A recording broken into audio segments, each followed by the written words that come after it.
প্ৰথম দেখাতে ভাবিছিলো বহু কথা কম বুলি নহল কোৱা আজিও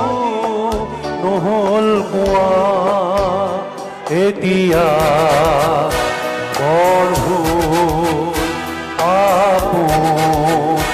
ঘৰলৈ দূৰলৈ দূৰলৈ দূৰলৈ প্ৰথম দেখাতে ভাবিছিলো বহু কথা কম বুলি নহল কোৱা আজিও নহল কোৱা